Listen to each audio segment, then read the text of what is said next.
So we were looking at drugs that you use to treat ulcerative colitis.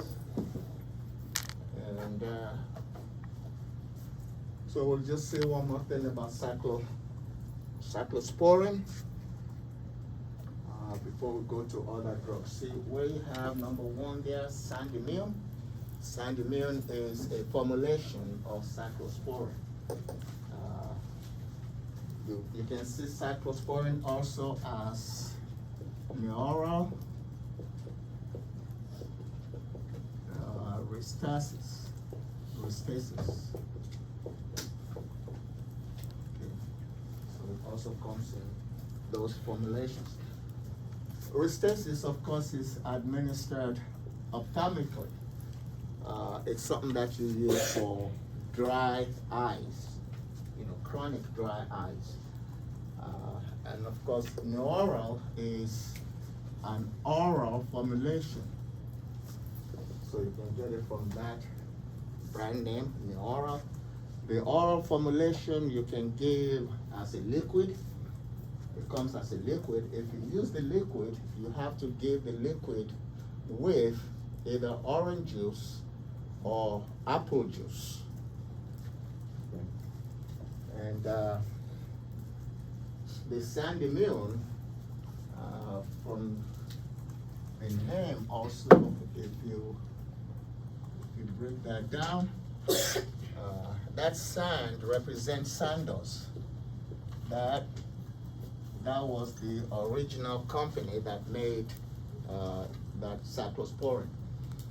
So, and it's meant for reducing the immune reaction to a transplantation. So, and of course it is used in both ulcerative colitis and Crohn's disease, mostly for ulcerative colitis though. All right. So you can give cyclosporin orally, either as a liquid or as a capsule, or this liquid gel, gel capsule, or you can give it intravenously as Sandimmune.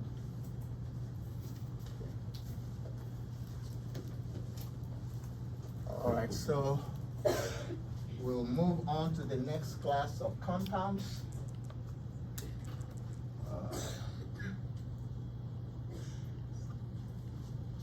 Numbers 2 to 6, those are small molecules. Okay. Small molecules, but they are also called CYP inhibitors.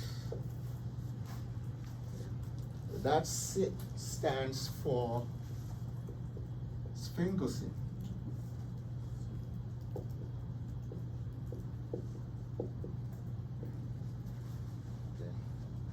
So sphingosine 1-phosphate. Sphingosine 1-phosphate. So these are compounds or drugs that would interact with CYP1, just call it CYP1 receptors. So they bind to CYP1 receptors, and they bind to different ones because there are 5 CYP receptors. And the receptors that they bind to each are the ones that are put in circles here. Like ponesimod would just bind to CYP1 receptor on down the line. Not all of them are used for ulcerative colitis or Crohn's disease. The 2 that are mainly used for that would be ozanimod and your etrasimod. So those are the 2 that are normally used for Crohn's, for Crohn's or ulcerative colitis, and we'll see the difference in a second. So those two, we will compare. We'll take ozanimod as the representative agent, and ozanimod is, brand name is Zeposia. That's what I put in here. And what I have here is just showing you some drugs. Okay, I made a statement last time that almost all the drugs that you use to treat ulcerative colitis are also used for Crohn's disease. Okay, we have some exceptions, and those are some exceptions that I put here. So when you see N there, it's like not used in Crohn's disease. That's what it stands for. So Zeposia, which is ozanimod, is used for ulcerative colitis, but it's not used in Crohn's disease. Whereas etrasimod is used for both Crohn's and ulcerative colitis. Okay, so we're taking Zeposia as the representative agent. Doctor, you said earlier number 3 and 5 mostly used for both, but now you're saying No, I said five? all. If you rewind that thing, we say for ulcerative colitis and or Crohn's disease. Okay, that's why I made that distinction immediately.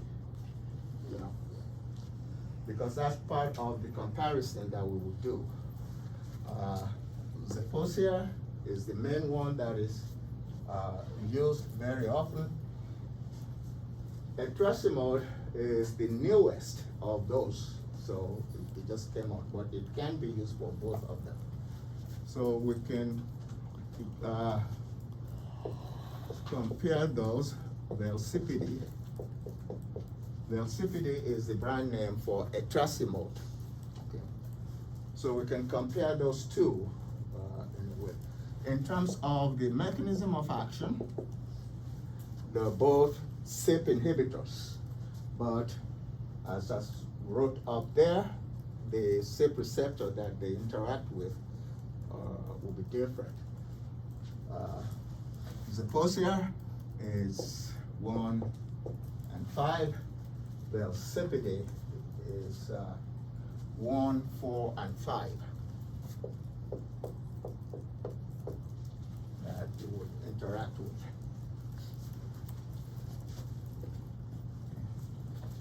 So once they interact with that receptor, then they can inhibit the movement of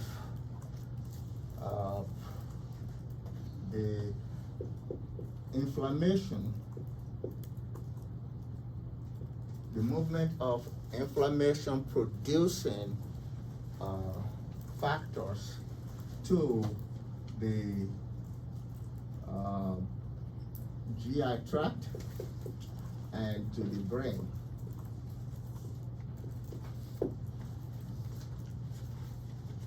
So they bind to or interact with those CYP receptors and thereby prevent the movement of inflammation producing factors to the GI and to the brain.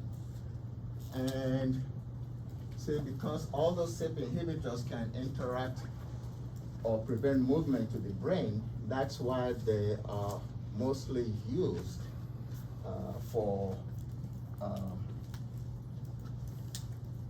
multiple sclerosis, and it is usually relapsing, remitting multiple sclerosis. And when I get to indications, we'll also mention that again. So, mechanism of action is that, and if we look at ADME for Zeposia, we know that it is administered orally administration. And you use gradation when Zeposia is used. On days 1 to 4, you use 0.23 milligrams. On days 5 to 7, you double it, 0.46 milligrams.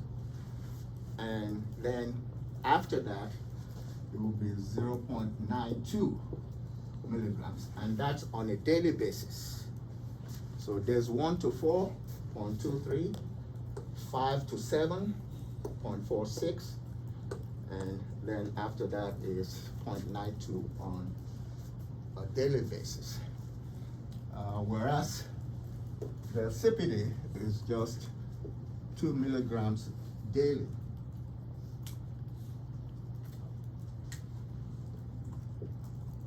That's what you get. The metabolism for Zeposia, it is biotransformed by your 3A4 and 2C8, and it also undergoes biotransformation by your monoamine oxidase type B. Okay. And that's why you don't want to give it concurrently with another drug that has monoamine oxidase activity. For instance, you don't want to give it concurrently with upadacitinib. We have it here. See, upadacitinib has some monoamine oxidase inhibitor property, like your Zyvox. Zyvox also affects MAO. Procarbazine, which is an anti-cancer drug, it has also that MMO inhibitory effect. Selegiline. Okay. You don't want to. Rasagiline. It's another MAO inhibitor. Okay. So those ones you will not want to administer concurrently with Zeposia because of that MAO metabolic pathway. Okay. And that's also why you will not want to give Zeposia with all those cheese and pickled food and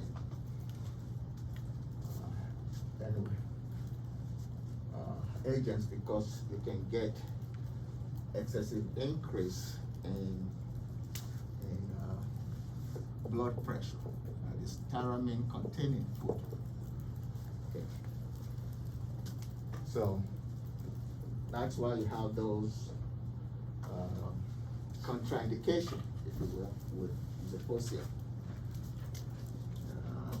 Well, since I mentioned that, I might as well just finish up contraindications and then we'll keep going with the ADME.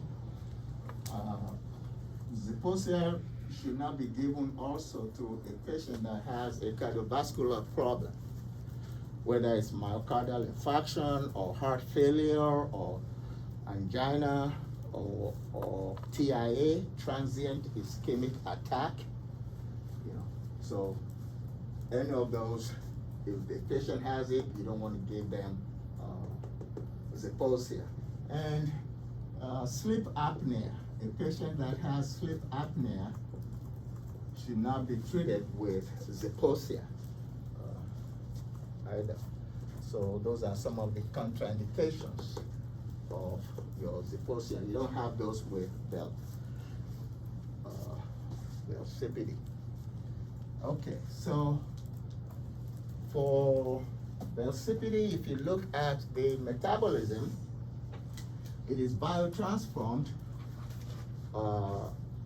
by 3A4, 2C8, okay, and 2C9. Okay. Those are the major biotransformation pathway for the insipidity. It has a minor biotransformation pathway, and that would include 2C19 and 2J2, and then it can undergo conjugation, like glucuronide conjugation. So these ones are the minor pathways, and the first three are the major metabolic pathways for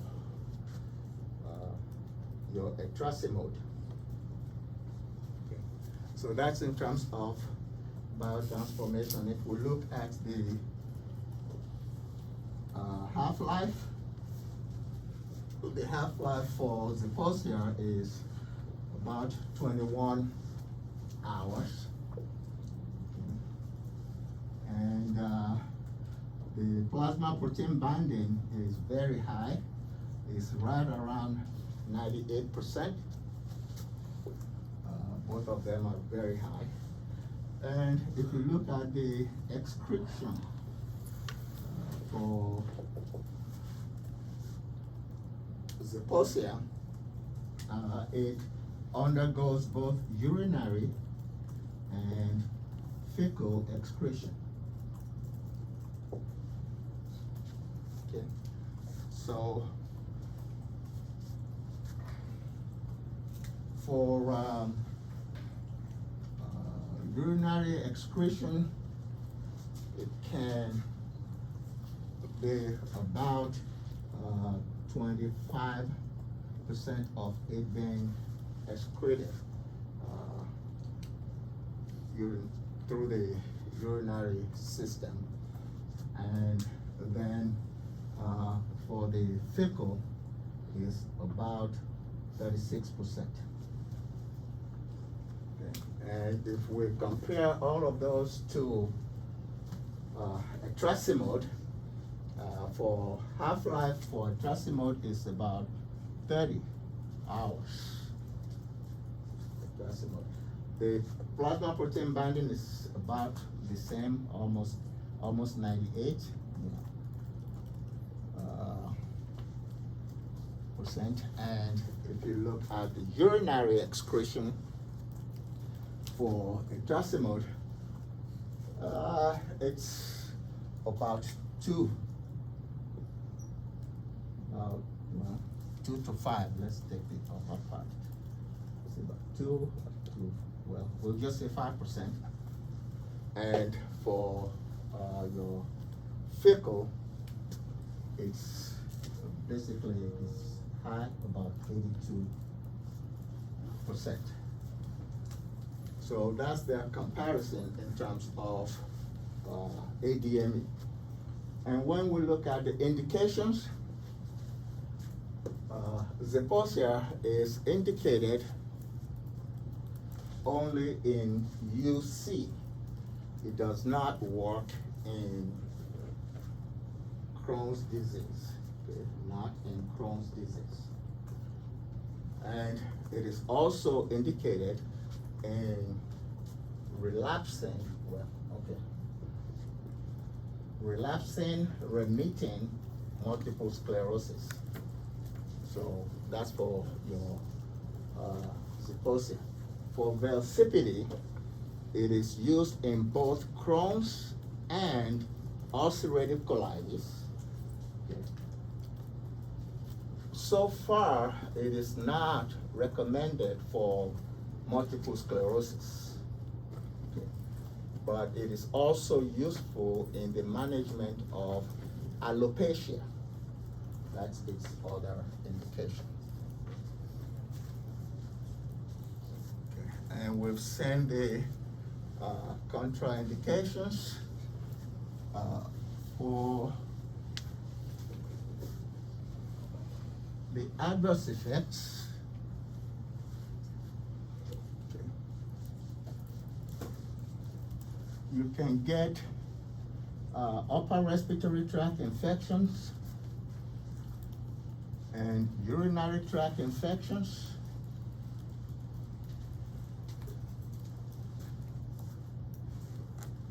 And you can see an increase in blood pressure. You can also see a drop in blood pressure when the person rises up. So orthostatic hypotension.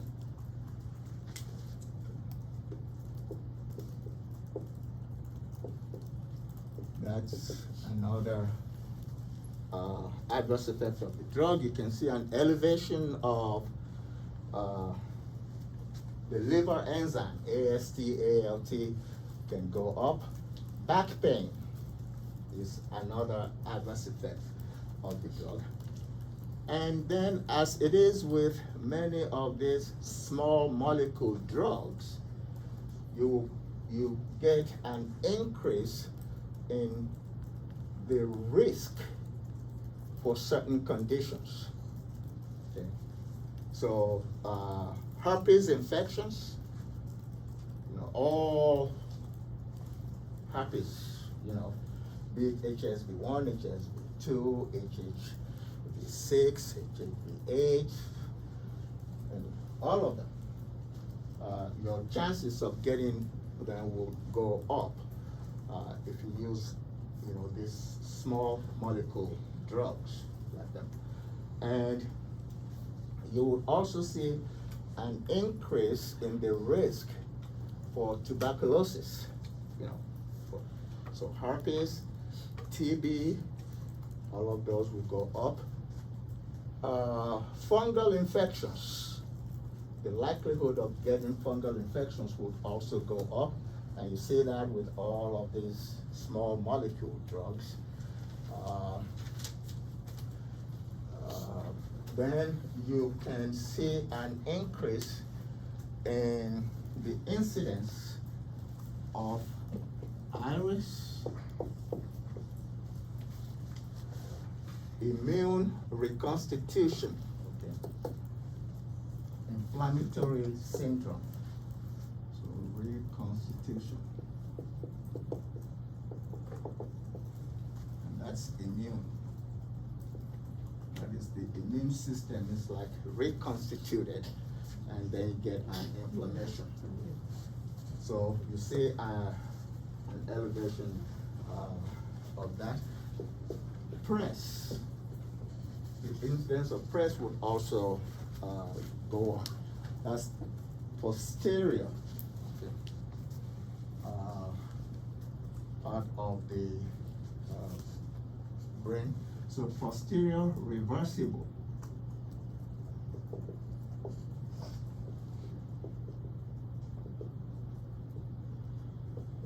Encephalitis syndrome, or encephalopathy, let's put it that way. Encephalopathy. So that would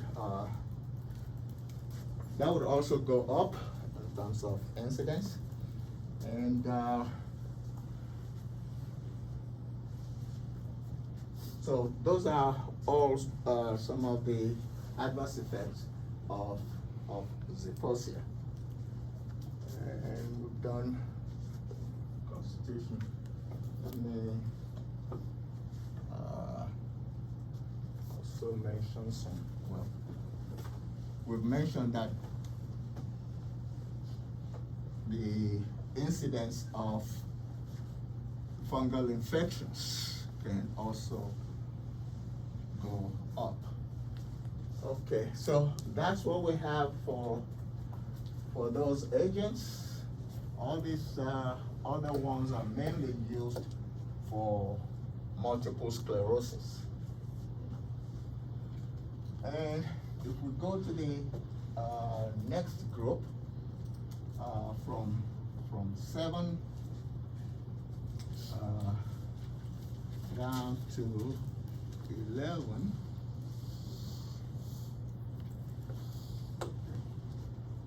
Those are also small molecule drugs. They are also small molecule drugs, but they are drugs that tend to affect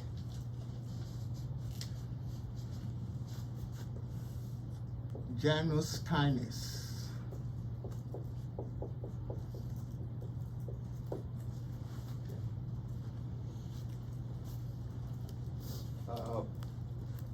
For Janus kinase,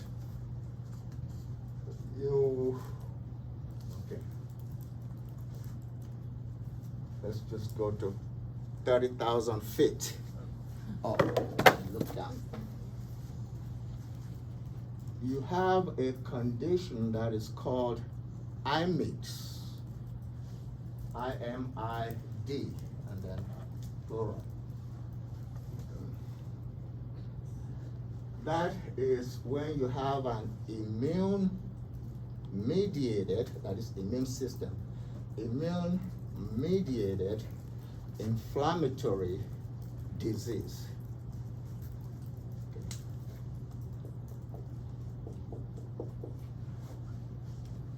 Examples of IMIDs are ulcerative colitis and Crohn's disease. Okay, so those are examples of IMIDs. All right. IMIDs comes about when, well, let's put it another way. There are 4 groups of kinases that are involved in the production of IMIDs. Okay. And those 4 groups are Janus kinase 1, 2, and 3, and then tyrosine kinase. Okay. So Janus kinase, we just say Jack, you know.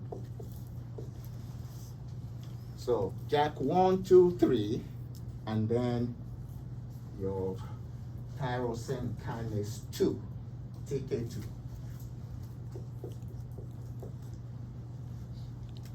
Those are 4 kinases that are involved in the production of IMIDs, and UC and CD are examples of IMID. Okay, so JAK kinases, the JAKs tend to activate your STAT. So Janus kinases will phosphorylate. Will phosphorylate STAT. Signal transducers and activators of transcription. That's what STAT is. Signal transducers and activators of transcription. So Janus kinase will phosphorylate STAT, and once that is done, then you can have like gene expression, you can have immune cell activation or growth or function, and you have also an increase in hematopoiesis. So that's what would happen. If you disrupt the JAK-STAT pathway, then you will disrupt the production of these immune substances which are involved in your UC and CD. Can you repeat what STAT does again? STAT will, not just the STAT, the JAK-STAT pathway, the result of it would be your immune cell activation. You would have those. You will have gene expression. Okay, so that gene expression, of course, if you disrupt that pathway, you will not get that gene expression. So it basically makes your whole immune system cells of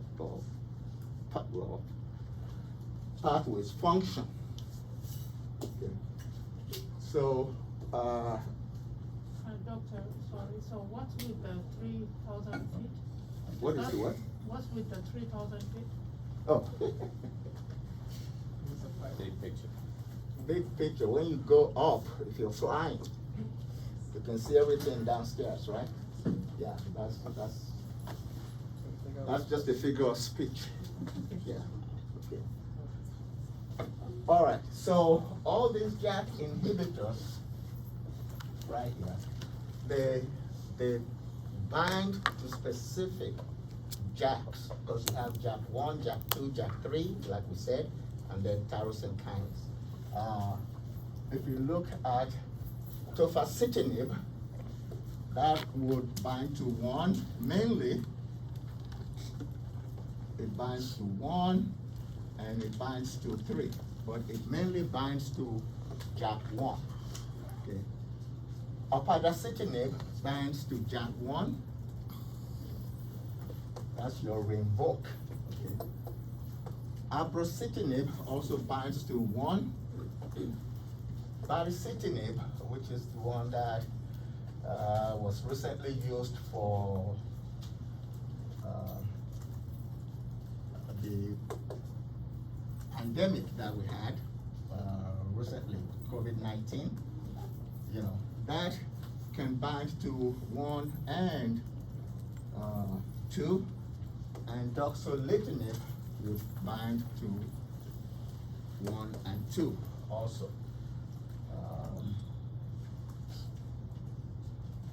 Well, since I mentioned it, I can as well say, we will take Xeljanz, which is tofacitinib, as the representative agent.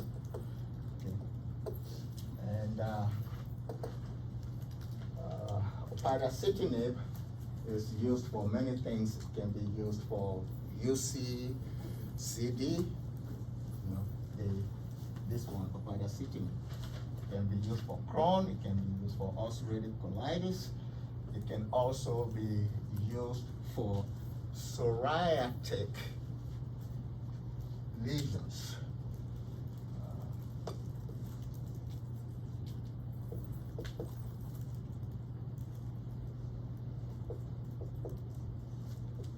Arthritis. You know, psoriatic arthritis. Upadacitinib also works in there. It can also be used in SAD, you know, which is a dermatological condition, you know, severe atopic dermatitis. That's why you call it SAD. Severe atopic, you know, dermatitis. So upadacitinib also works in there. That's what you sometimes call eczema, severe eczema is SAD. So it can work in there. Abrocitinib is only used for SAD. That's its only indication. And baricitinib we mentioned is used in your infection, COVID-19. But it is also used or very effective in alopecia. That's another indication for baricitinib. Doxorubicin, that is used for polycythemia vera, which is like a cancer of the red blood cells. You know, it's like almost the opposite of leukemia. Okay, leukemia, white blood cells, polycythemia vera, red blood cells. Okay. And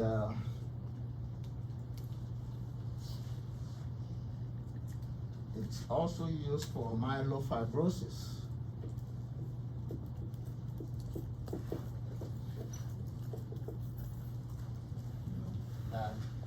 Doxorubicin. Okay. So we're taking tofacitinib as the representative agent here.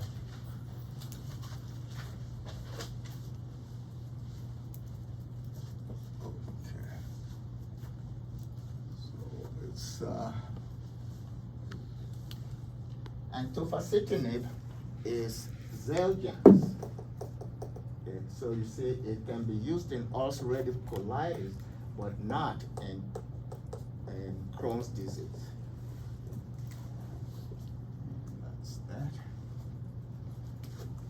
Okay, so for its pharmacology, the mechanism of action,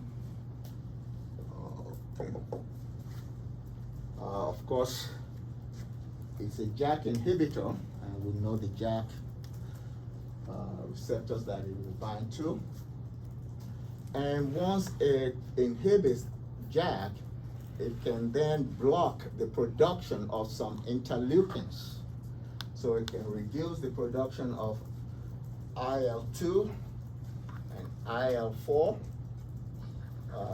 IL-6, IL-15, and interleukin 21. Okay. So those are the interleukins that you would block. Okay, in terms of its ADME,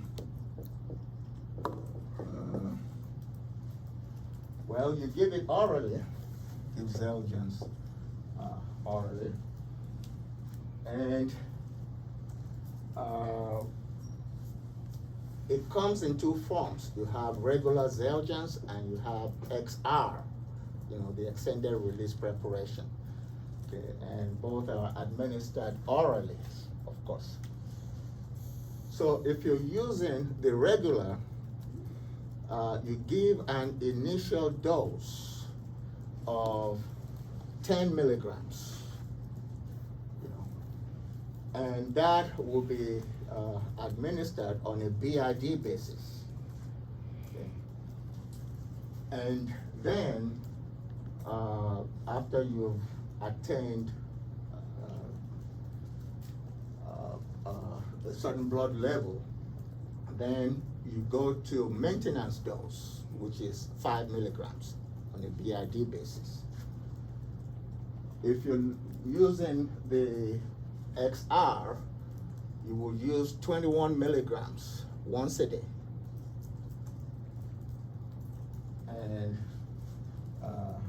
And then, 22 milligrams, and then you go down to half of it on a daily basis, which is 11 milligrams. So that's how Xeljanz is administered. In terms of its metabolism, it is metabolized by 3A4. You know, the half-life is taken to be 3 hours for the regular and 6 hours for the extended release.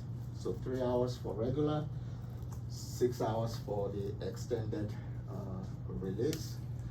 And excretion is just renal. It's primarily renal. That's how it is excreted. And plasma protein binding is about 40% for Xeljanz. And if you look at the indications, we know it can be used for ulcerative colitis, not CD.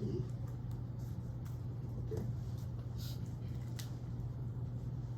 Not in Crohn's disease, but it is also effective in rheumatoid arthritis. It is also effective in psoriatic arthritis. And it is also effective in ankylosing spondylitis.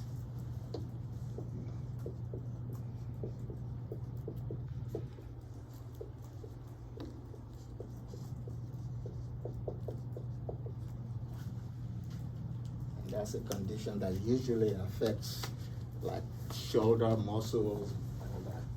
So those are its indications. In terms of its adverse effects, you have your non-specific GI adverse effects, you know, nausea, not so much vomiting, usually nausea, diarrhea. GE, gastroenteritis, is another GI-related adverse effect. It can produce some headaches, some anemia, can be observed or experienced. And as usual with all these small molecules and JAK inhibitors, you have to watch out for diabetes. I mean, not diabetes, for your herpes infections. It can increase the chances or the risk of cancer being developed. And you always watch out for TB, tuberculosis. It can produce that. And it has a very poor or bad cholesterol or lipid profile. Cholesterol will go up, your LDL will go up. Well, fortunately, a little bit of your HDL would also go up, which will be good. Okay, so it has that bad lipid profile that it can produce. So that's that would be for your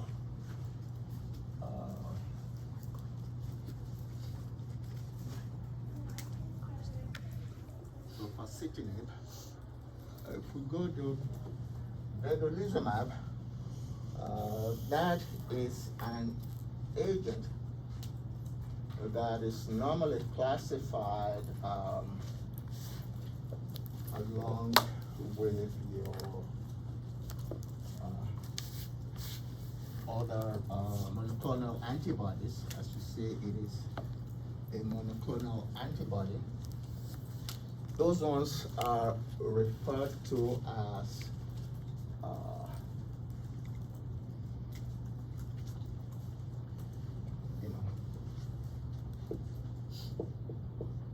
micro agents. The vedolizumab works in a peculiar way. It binds to alpha 4 beta 7 integrin. If you're from your Poda 1, you know integrin is an adhesive molecule that you can find on your immune cells. Okay, so it binds to this particular integrin that normally would allow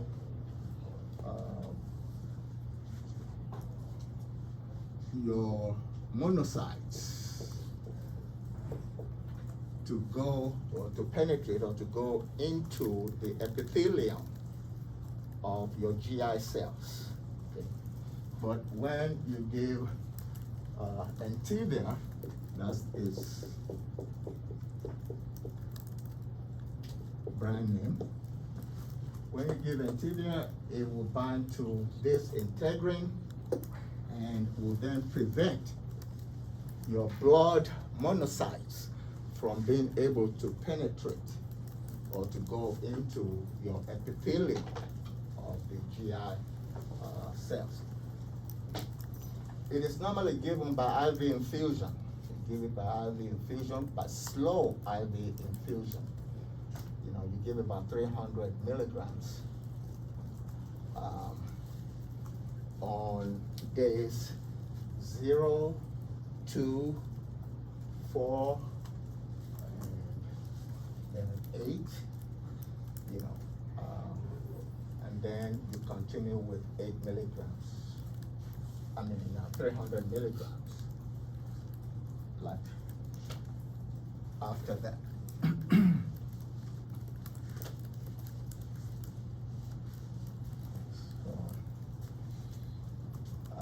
TNF alpha, tumor necrosis factor alpha inhibitors.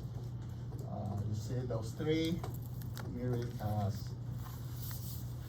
Simponi. Simponi, you see right there, can work in ulcerative colitis, but not in Crohn's disease. Of course, those are just inhibitors. And then you have the last group, interleukin inhibitors. Interleukin inhibitors.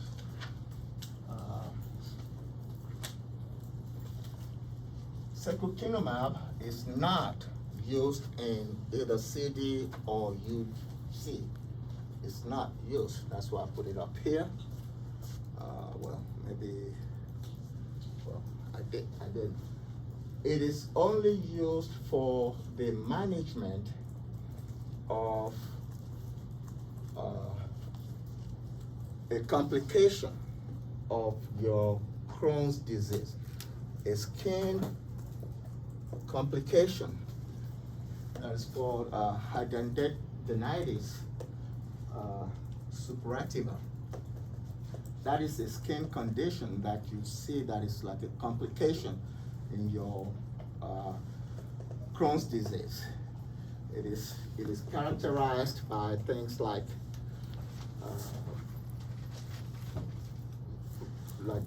that looks like boils. It is like a boil-like nodule.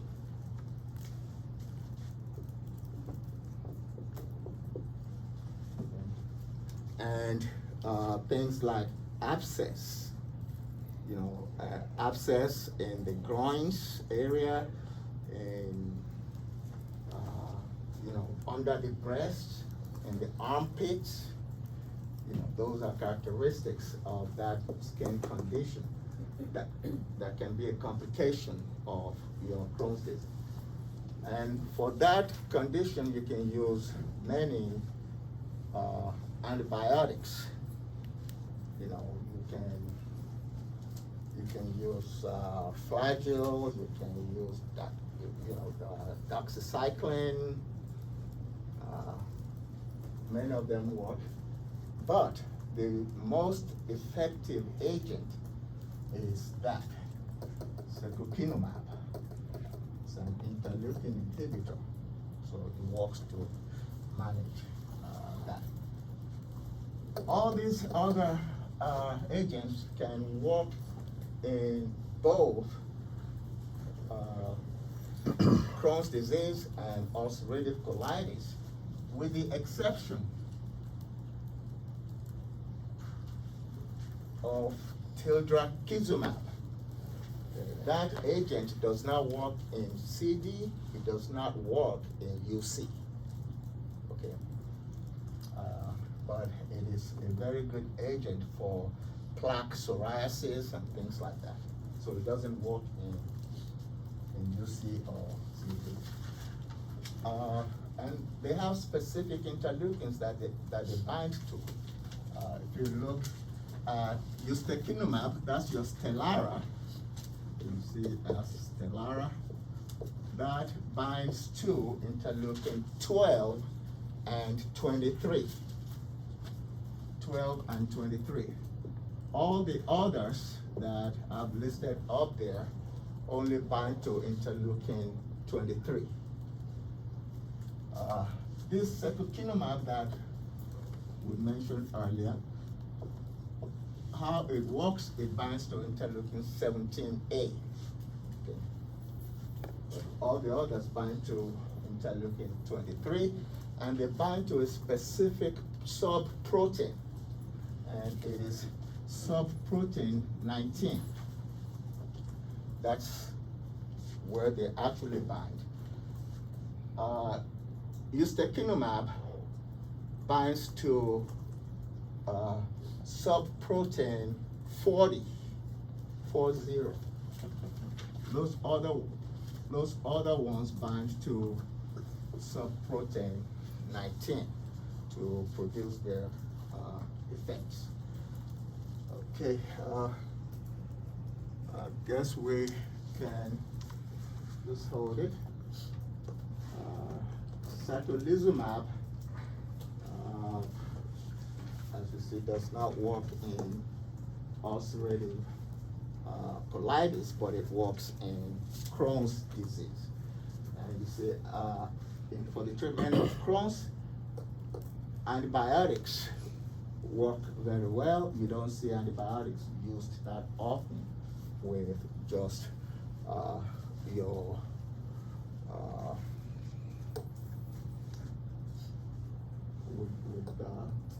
the antibiotics are not usually administered for ulcerative colitis, but they work very well with Crohn's disease.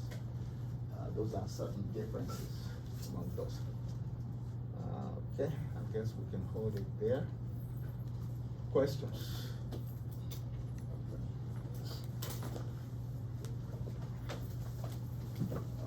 Okay. We didn't look at Crohn's disease as a pathological entity because everything we said about ulcerative colitis would also work for Crohn's disease, with possible exception of the involvement of smoking.